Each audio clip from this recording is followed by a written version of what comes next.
اسلام آباد میں وفاقی وزیر فیصل وابڈہ کی نیوز کانفرنس جاری ہے، براہ راست آپ کو دکھاتے ہیں۔ ہم انفلوئنس دینے والے لوگ ہیں، نہ انہوں نے کبھی اس قسم کی چیز کی ہے۔ وہ ایک تو اس کمپنی سے ریزائن کر چکے ہیں اور باقی دیگر کمپنیوں سے بھی ریزائن کر چکے ہیں۔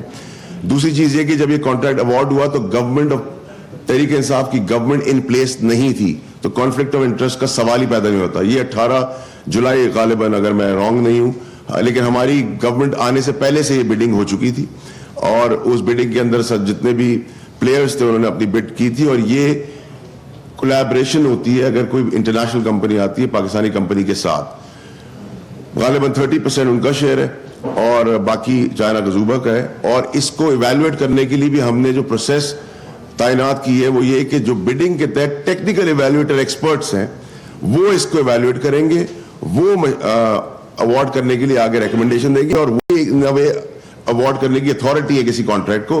تو اس میں نیسپا کے ایک آسٹریلین کمپنی اور ایک اور انٹرنیشنل کمپنی ہے جس نے اس کو ٹیکنیکلی ایویلویٹ کیا۔ اگر اس کو ایویلویٹ، میں ٹیکنیکل آدمی نہیں ہوں، اگر میں ایویلویٹ کرنا ہی نہیں جانتا اور میں کہوں جی اب اے کو نہیں بی کو دے اور سی کو دے، تو میرے انٹرسٹ نظر آتے ہیں۔ لیکن ہم اس میں بالکل انڈیپینڈنٹ ہے، منسٹری انڈیپینڈنٹ ہے، ایون دو پرائم منسٹر صاحب بھی انڈیپینڈنٹ ہے، اور جو ریلیونٹ ادارے ہیں جیسے میں نے آپ کو فرمایا وابڈا ہے، اس کے بعد بھی کوئی اتھارٹی نہیں کہ وہ کسی کو کانٹریکٹ دے سکے۔ تو ہم بڑے کلیئر اور اسٹریٹ ہیڈڈ ہیں جو ہم کرنے جا رہے ہیں اور کر رہے ہیں۔ اس کو کنٹروورشل بنایا گیا، اور اس کو بھی میرٹ پہ چائنا گزوبا تھی اور ایک چائنا پاور تھی جنہوں نے بٹ کیا تھا، اس میں ریکمنڈیشن نیسپا کی اور 2 فورن کمپنیز کی ایز ایکسپرٹس ان کے لیے تھی، اور میرٹ پہ جس نے کوالیفائی کیا اس نے کوالیفائی کر لیا۔ تو اس پہ کنٹروورسی بنانے کی کوئی ضرورت نہیں تھی، لیکن کیونکہ رزاق داؤد صاحب کا نام آ رہا تھا تو یہ میرا کام تھا کہ میں اس کو کلیئر کروں کہ ایک تھرڈ پارٹی کا نام بھی یوز کیا جا رہا ہے اور مس یوز کیا جا رہا ہے، پارٹی کو بدنام کرنے کی کوشش کی جا رہی ہے، جبکہ اگر کانٹریکٹ کی آپ ڈیٹس دیکھیں تو وہ بھی بلیک اینڈ وائٹ ہر جگہ پہ موجود ہے۔ تو اگر ہم گورنمنٹ میں آئے نہیں تھے اور ایک کانٹریکٹ بڈ ہو چکا تھا اور اس میں پارٹیسپیٹ کر چکے تھے تو یہ سوال ہی پیدا نہیں ہوتا تھا۔ دوسری چیز جس پہ میں ایڈریس کرنا چاہتا ہوں بہت امپورٹنٹلی، وہ یہ کہ محمد ڈیم ایک تو اپنے ٹائم سے پہلے شروع بھی ہو رہا ہے، اور ٹائم سے پہلے ہم نے پلان کیا کہ اس کو ہم ختم بھی کریں گے۔ ہم پرانی گورنمنٹ کی طرح 10 دفعہ افتتاح نہیں کریں گے، اور اس سے ریلیٹڈ جتنی بھی کنٹروورسیز ہیں، یہ کنٹروورسیز کی جا رہی ہیں کہ بہت ساری انٹرنیشنل فورسز نہیں چاہتی کہ یہ ڈیم بنے، اور جس کی وجہ سے ہم بھگت رہے ہیں۔ اور ایک میں پبلک اکاؤنٹ کمیٹی کے تحت ایک بات کرنا چاہتا ہوں بڑے کلیئرلی، کہ ایک آدمی جو پریزنٹ ہے پبلک اکاؤنٹ کمیٹی کا، وہ یہ کہ آپ کسی کو بھی بلاتے ہیں اگر اپنا ویو دینے کے لیے، اپنا سجیشن دینے کے لیے یا اوور سائٹ کرنے کے لیے، تو آپ 15 سے 20 دن کا طریقہ کار موجود ہے۔ میں کسی کے باپ کا نوکر نہیں ہوں کہ مجھے اگر 1 دن کا نوٹس دے گا کوئی، اور وہ بھی جیل سے مجرم آئے گا یا ملزم کہہ لیں اس کو، آپ کو وہ آگے سوال جواب کرے گا اور ہیرو بن کے کہے گا یہ بھی ہم نے کیا اور وہ بھی ہم نے کیا۔ پولیٹیکل پوائنٹ سکورنگ کرنے میں نہیں دوں گا۔ جو پی ایس سی کا کام ہے وہ ہم کرنے دے رہے ہیں، اور ہم اس کے پابند بھی ہیں اس کو انفارم کرنے کے لیے۔ لیکن اگر منڈے مارننگ کو میری منسٹری میں خط آئے گا کہ ٹیوزڈے کو وہ آ کے جواب دے ہوں اور وہ ڈرامہ کرے شہباز شریف، تو میں وہ برداشت نہیں کروں گا، نہ میری منسٹری اپیئر ہوگی۔ میں نے آج ڈائریکشنز دی ہے کہ کوئی بھی شارٹ نوٹس جو آج تک نہیں ہوا پاکستان کی ہسٹری کے اندر، اگر کوئی ڈرامہ کرنے والا، وہ بھی مجرم جیل سے نکل کے آئے، آ کے ہم سے سوال کرے، یہ بھی انپریسیڈنٹڈ چیز ہے کہ ایک مجرم کو ہم جواب دے رہے ہیں۔ چلے جی، کیونکہ سیاست کا نام یہ رہا ہے تو وہ ٹھیک ہے، لیکن میں 1 دن کے نوٹس پہ کسی صورت میں نہ اپیئر ہوں گا، نہ میری منسٹری جواب دے گی۔ جیسے میں نے آپ سے کہا کہ میں کسی کے باپ کا نوکر یا غلام نہیں ہوں کہ پی ایس سی نے کہہ دیا تو کوئی آسمانی فرمان میرے پر نعوذ باللہ آ گیا۔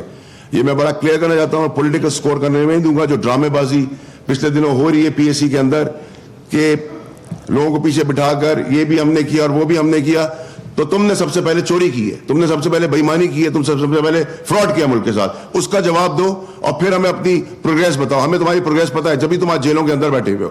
تو یہ میں ایک چیز کلیئر کرنا چاہتا تھا۔ یہ 2 چیزوں کے لیے میں نے آپ لوگوں کو تکلیف دی تھی کہ میں آ کے آپ لوگوں سے اس چیز کو ایڈریس کروں اور آپ کے توسط سے آگے پہنچا سکوں۔